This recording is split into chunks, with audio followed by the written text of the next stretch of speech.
Are you a good photographer? Maybe you are, maybe you're not. How do you know? How do I know? Do I suck at this? Comparing your work, your ideas, your process, etc. is one way to gauge where you stand on this. In this video, we're taking our skills head to head with Tamron tips. Do we match up with what Tamron themselves is saying we should do? Here we have the Tamron Newsletter. If you're not subscribed to the Tamron Newsletter already, I recommend you subscribe to them. And they sent me this a while ago, but I thought it would still be a good video to make, so we're jumping into it. It's still technically considered fall, so we're not too late. So we're gonna go ahead and jump into their tips for photographing fall colors from Tamron. And these tips are being brought to us by Alice Bender. Who is Alice Bender? Alice Bender Photography. Okay, yes, I accept your cookies, Alice. Okay, cool. That's very pretty. Look at that. Nice.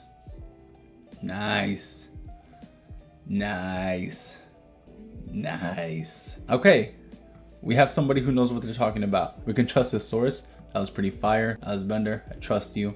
Trust your advice. Let's move forward. Oh, and all the photos in this are actually Alice Bender's. All these photos are actually their work, so that's cool. That's very nice. I didn't realize that when I first read. I've read this newsletter like 3 times, and I didn't even realize that there's a watermark right there. So, Alice Bender, thanks for sharing your work with us on this newsletter. Tip number 1 here is using a polarizing filter. Not only does it take glare off water and wet objects, but it helps to cut the glare on shiny foliage, leaving you with more saturated and defined colors. The reason for the season, if you will. Haha, I like that little rhyme right there. Do I do this personally? I have not used a polarizing filter for photography yet. I've used it on some short films and some music videos that I've worked on. I haven't used it for photography just yet. Just haven't gotten around to it. The filters that I have used mostly for photography are an ND filter. It's a neutral density filter. These are filters that really work kind of during the daytime, anytime during the day when you're outside. It's one of the ways that you see a lot of photos that still have bokeh even though there's tons of sunlight out there, especially when filmmaking. With photos, you can usually bring your shutter speed much higher, so something like 1/1000, and then open up your f-stop to give you more of that bokeh in the background. You don't have that opportunity when it comes to filmmaking. So for filmmaking, you got to go ahead and make sure that you have some sort of an ND filter so it darkens that image. You can open up that iris and then boom, you still get that bokeh. It looks pretty nice. Even though it is daytime and would be overexposed, it looks good because you're darkening the image with the ND filter. So I have not used a polarizing filter, and I still think some of my photos look pretty good even without it, though I imagine a polarizing filter could only help. Just haven't gotten around to it myself. Have you used a polarizer filter? Let us know in the comments down below. I'd love to hear about that and your experiences. Make sure to pack a telephoto lens when leaf peeping in mountainous regions. The extra reach will allow you to craft intimate landscapes with texture, patterns, and or colors. 100% agree. When I go hiking, I bring a telephoto lens with me.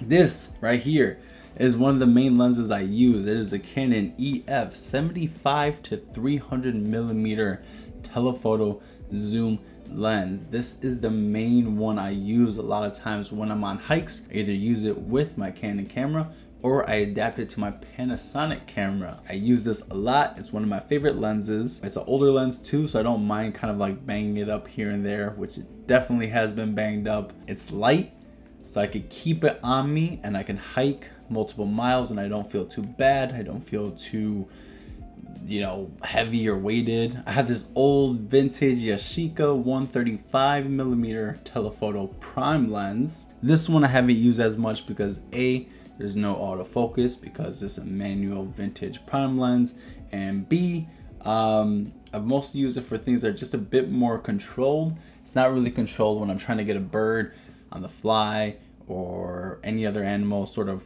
quickly coming by, a chipmunk or something. This doesn't really get the job done. It does wonders in other situations. It is good for macro, so more of those macro shots, similar to what Lisa's shown. You could probably use this for.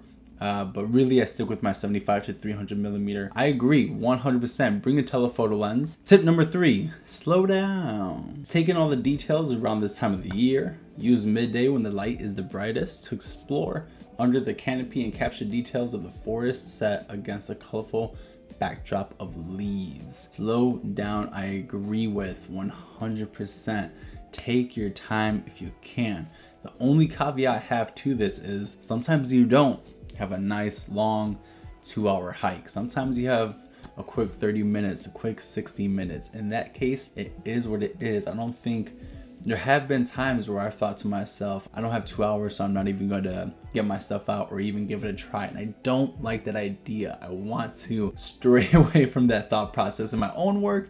And if you're watching this video and you're, taking that into consideration, go out there. You never know what will happen. If you have a quick 30 minutes and you're by a park or you're by, I don't know, a boulevard or something, just take out your camera. You never know what will happen. So I do think slowing down is important, but kind of want to like caution there if you don't have that 2-hour time window or just, enough time to where you think you could really set up. Magic can strike whenever. So take your camera out and just go. If you got 15 minutes, you got 15 minutes.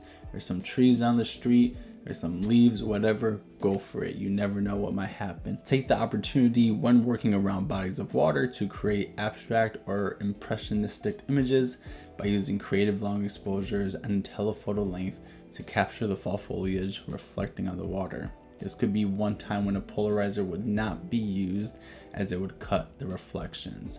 Yeah, definitely. I think anything, any sort of creative idea, any sort of abstract whatever, like when you're out there, just go for it. Like you never know what's gonna happen. So this is actually a gorgeous image, something I've never thought about. I would think that this is a painting if, it wasn't stated by Alice that it's a, an actual photo here. This is really nice. This is really cool, especially when you want to change it up. Look for some of that abstract stuff. I think you'll be fairly surprised with some of the abstract stuff that you could possibly do, especially with experimenting with some of that longer exposure type stuff.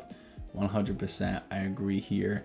But you can also do some really cool things with leaves and trees as well. So, look at how you can make trees silhouetted with the sunset or the sunrise. Obviously here we're playing with the light. It's more of an actual light painting with a longer exposure. So that kind of goes back into tip number 3 of like just taking your time. If you have that time, try a bunch of different stuff. You never know what's gonna happen. Could be really cool. Could be, could take something from 0 to 100. Could have like an okay picture that's now an amazing picture. There was one time, I kid you not, it's a true story. I was over at Lincoln Park Zoo and there was a squirrel eating like some squirrel food or whatever, I don't know what it had. And in the back were these birds, and the birds were kind of like looking at the squirrel, kind of like wanting to get some of the grub too. And the squirrel was kind of like looking at the birds and like still eating whatever. I stayed there for like 35 minutes. And people kept walking back and forth. Some folks came with their dogs, scared the birds away, but then the birds came back. Way longer than I had to be, but I got a couple images, some that I really, really liked. Had it been something that I just spent 5 minutes on, I probably wouldn't have gotten some of those. So at that moment, I had 35 minutes, and I went ahead, I just stayed, I hung out, and I just kept taking the photos. Tip number 5, revisit those grand and iconic landscapes so frequently captured during spring or summer to see how nature dresses them in autumn. Yeah, I agree, 100% easy. I mean, it's kind of, it's obvious. Things will look one way in winter, will look another way in summer, will look another way in fall. So go out there, multiple times, 1 time, 2 times, 3 times, forever. Just keep going, and ever and ever and ever. Because it's gonna look super different. It's gonna look really cool. You never know what you're gonna get. Like I've been saying throughout this entire video, you never know what you're gonna get. It could be magic, it could be gold, it could be the one time you can just get a shot and you've never visualized this location like that before. Alice has a great photo here with the water in the foreground, the trees in the midground, the mountains and sky in the background. I love it. This is a gorgeous shot. A couple locations I've been to multiple times here are over on Fullerton Beach, shooting the Chicago skyline, facing southbound from the north side. I've been there. I've shot that location probably 3 or 4 times. You just never know. It's gonna look different. Keep going, and yeah, you'll get some gold. For those wildlife shooters out there, be sure to use the autumn foliage to add a seasonal element to your image. It will help your viewers cue in on what time of the year your subject was photographed or when the behavior captured was observed. 100% point made, 100%. Alice is totally right here. I love, even for not for wildlife stuff, just for stuff in general, when fall time comes around, it's kind of a time on my Instagram where I just kind of start going crazy with my oranges and my yellows. I love fallifying some of my photos. I have a picture that totally was taken in the summer and it was completely digital. I admitted that in my Instagram caption. I wasn't trying to mislead anybody, but I was just like, what would this photo look like if it was just all orange? Adjusted all the colors in Photoshop. I liked it a lot. Like I said, I was upfront about it in my Instagram caption, but I just thought it looked really cool. It looked really dope. Like, I love fall colors, and especially doing that for wildlife. Like, that's a great reason. I find that it can be done for everything, not just wildlife, but it's a good element there of just having that, you know, sort of that time stamp of when that photo was taken, showing those oranges, showing those fall colors. Like, it's known when this picture was taken. But you can do that also with any season. You could do that with winter. You could do that with summer. I think fall is just kind of one of the more notable ones because of the you know, the oranges and the yellows and all that. But it's great advice, 100%. So I agree with tip number 6 as well. So overall, I think I agree with about 4 out of 6 of these tips, maybe 4.5 out of 6 of these tips. It's not even really a agree or disagree. There's just some caveats. The only 2 really are using the polarizing filter, which obviously Alice talks about not using a polarizing filter in those later tips. But I think that any sort of filter, probably ND, I would say, is maybe the most important, but that's also just from my own personal experience. I think the most important thing is that you just get your camera and go out there. Go out there. Don't think I don't have filters so I can't take pictures. No, just go out there, just go photograph. Filters, no filters, whatever. Filters help, but at the end of the day, if you can get the image, get the image. And then taking your time, that's kind of my half one right there. I agree with it, but it shouldn't be a barrier, right? And I've definitely felt that in my own photography journey. I don't have 2 hours, so it's not even worth it to take my camera out. No, bologna sausage. Take your camera out, go shoot, go photograph.